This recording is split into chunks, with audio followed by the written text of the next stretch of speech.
आपका घर जहन्नम बन गया, आपके बाप का घर जहन्नम बन गया। आपका मतलब है कि इंजीनियर मोहम्मद अली मिर्जा साहब समझदार इंसान नहीं? बिल्कुल नहीं। पहले मैं समझता था बहुत समझदार है, अच्छा, चंद क्लिप देखे थे, अब उसके बाद तो मुझे लगता है कि मेंटली कोई मसला है। अब आई हकीकत सामने, अब खुले सबके राज। लेकिन मैं ये बताऊंगा कि कैसे हकीकत आप लोगों के सामने है। बिस्मिल्लाहिर्रहमानिर्रहीम। इससे पहले बयान के अंदर मैंने कुछ सवालात के ऊपर जवाबात देने की मुमकिन कोशिश की थी, लेकिन बहरहाल अपने इल्म के मुताबिक इतनी बात कर सका था मैंने की, अल्हम्दुलिल्लाह। अब एक बात की इब्तिदा करने लगा हूँ कि इस रमज़ानुल मुबारक के अंदर इरशाद भट्टी साहब ने 3 लोगों से इंटरव्यू लिया। मिर्ज़ा मोहम्मद अली इंजीनियर साहब से, उसके बाद मौला तारक जमील साहब से, उसके बाद अब हाजी मुफ्ती तारक मसूद साहब से। अब इरशाद भट्टी साहब ने तो ये कहा था कि हमने उलमा से मिलने का सिलसिला शुरू किया है। एक सिलसिला शुरू किया है आपने उलमा से मिलने का। मैं इंजीनियर मोहम्मद अली मिर्जा साहब से मिला, मैं मौलाना तारक जमील साहब से मिला, आज कराची में हूँ मुफ्ती तारक मसूद साहब के साथ। इन्होंने सबसे पहले इंटरव्यू लिया है, खुद उसके आलिम होने की ये तनकीर करते हैं। ये सुने जरा इनकी बात। अब आपकी मिसाल ले लें, आप इंजीनियर थे, आज आलिम दीन बने बैठे हैं। आपने बाकायदा दीन की तालीम नहीं ली, दीन के जो मरहले थे वो तय नहीं किए, मगर धड़ाधड़ आप दीन समझा रहे हैं और पढ़ा रहे हैं। तो ये आसान काम लगा था, या ये इस मुल्क में ये बेचना, ये चूरन बेचना आसान लगता है? अच्छा, अब देखें, एक तरफ आपने कहा कि हमने उलमा से मिलने का सिलसिला शुरू किया, दूसरी तरफ आप खुद सबसे पहले उस बंदे के पास गए हैं जिसके आप खुद आलिम होने की तनकीर करते हैं। आप उसको आलिम मानते ही नहीं। आप वाज़ेह तौर पर आप उसको कह रहे हैं कि भाई आप कोई आलिम, कोई हाफिज, कोई मुफ्ती नहीं है।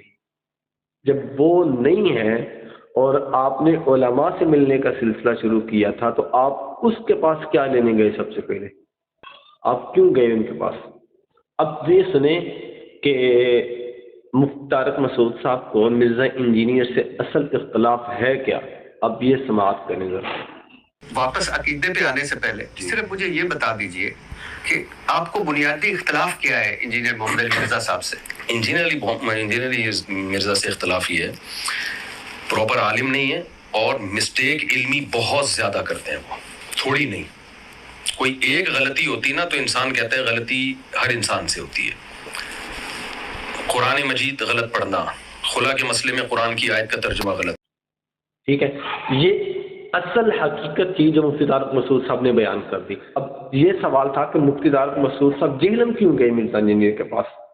जी, इसकी भी इन्होंने वजाहत कर दी। आप समाअत करें ना कि आप जेहलम आ जाएं और हमारे साथ बैठें और इस दिन आ जाएं, इस टाइम पे आ जाएं, तो मैं भी कॉल पे बात कर लेता, उनसे SMS पे बात कर लेता। तो जब इस्लाम इतना खतरे में था इंजीनियर साहब के, आप बकौल आपके कि वो इतने हमले कर रहे थे, तो ये बड़े क्यों नहीं बोले? ये कौन सा किसी से मुनाजरे के लिए शर्त है? आप दलील से बात करें, अगर वो सही है तो मुफ्ती तकी साहब लिख के दें या नहीं लिख के दें। और मैं ये आपको लिख के दे दूं कि मुफ्ती तकी साहब भी लिख के दे देना बिलफर्ज, तो ये कहेगा इमाम हरम से लिखवा के लो। आप ये कर देंगे? एक आप इजाजत दे तो मैं चुटकुला सुना दूं थोड़ा सा। आपने काफी टाइम हो गया संजीदा। मौलाना इमरान सफदर साहब हैं, यूट्यूब पे आप सर्च कीजिएगा, उनका काम यही है इंजीनियर की गलतियां निकाल निकाल के वीडियो बनाना। पहले मैं समझता था बहुत समझदार है, अच्छा, चंद क्लिप देखे थे, अब उसके बाद तो मुझे लगता है कि मेंटली कोई मसला है, दिमागी मसला है।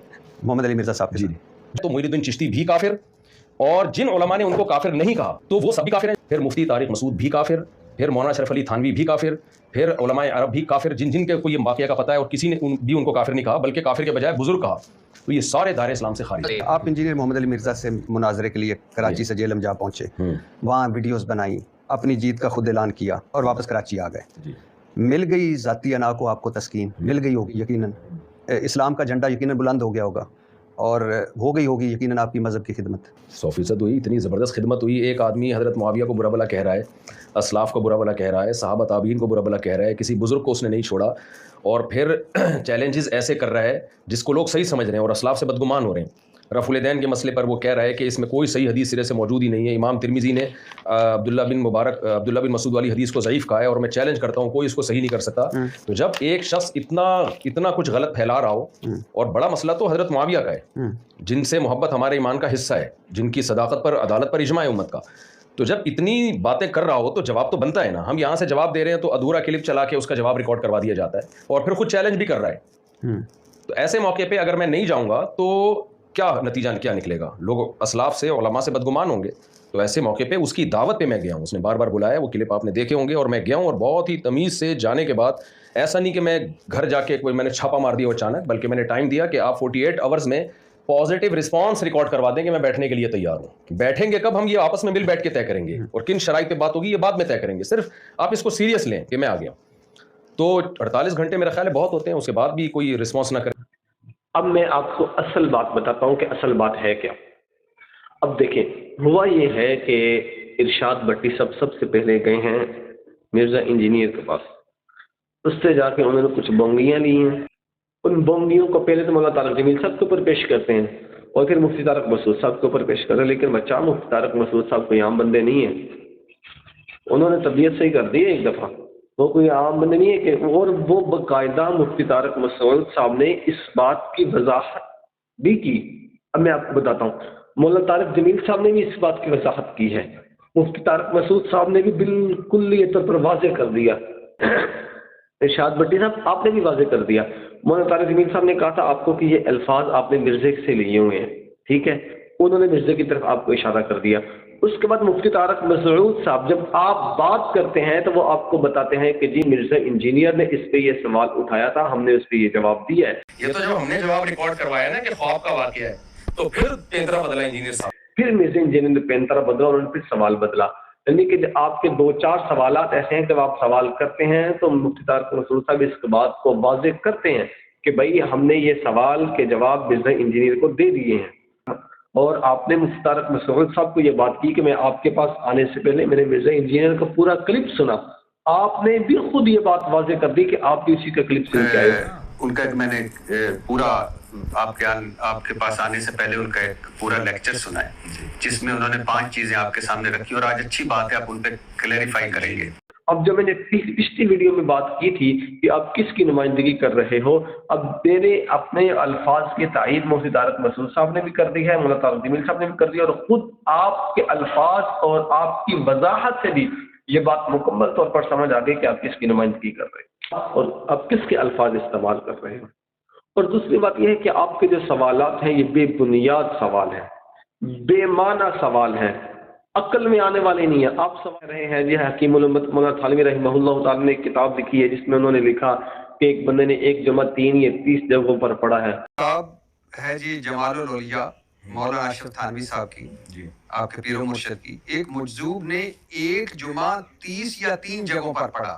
تھانوی رحمہ اللہ تعالیٰ کی کتب کا مطالعہ کیا, مجھے آج تک ان کی کسی کتاب میں یہ بات نہیں ملی. اور میں آپ کو بتاؤں, میں واضح سے بات کر بھی سکتا ہوں, اور مجھے اتنا یقین ہے کہ اگر میں حلفاً بھی کہوں تو میں خالص بھی ہوں گا کہ یہ انہوں نے بات نہیں لکھی. اگر ہم ایک وقت کے لیے یہ مانتے ہیں کہ انہوں نے یہ بات لکھی ہے, لکھی نہیں لیکن ایک مان لیں, تسلیم کر لیں, فرضی مان لیں, تو انہوں نے کسی دوسرے بندے کے لیے یہ بات لکھی ہے کہ وہ ان کی ولایت کو ظاہر کر رہے ہیں, حالانکہ ایسی بات کچھ بھی نہیں. اگر انہوں نے اپنے اوپر یہ بات لکھی ہوتی, آپ سوال اٹھاتے کہ بھائی انہوں نے لکھی اور موجود بھی ہوتا. پہلی بات تو یہ ہے کہ انہوں نے یہ بات لکھی نہیں. دوسری بات یہ کہ یہ وہ بات ہے کہ جو آپ کی عقل میں نہیں آ رہی, ہماری عقل میں نہیں آ رہی, کہ ہمارا اذہان اتنے وسیع نہیں ہے, ٹھیک ہے, ہمارا خود ذہن ہم لوگ ہیں, ہمیں علم سے اتنی آشنائیت نہیں ہے.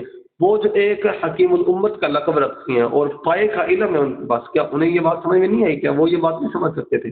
بس عقل کی کمی ہے اور بےہودگی سوال ہے, کوئی علمیت نہیں ہے, کوئی حقیقت نہیں ہے, کوئی دین کے اوپر سوال نہیں ہے, بس اعتراضات پہ اعتراضات ہیں. لیکن جگرا ہے علماء دیوبند کا, اللہ رب العزت علم عطا کیا ہے. مفتی طارق مسعود صاحب نے تو کمال کر دی ہے. اللہ ہمیں عمل کی توفیق عطا فرمائے.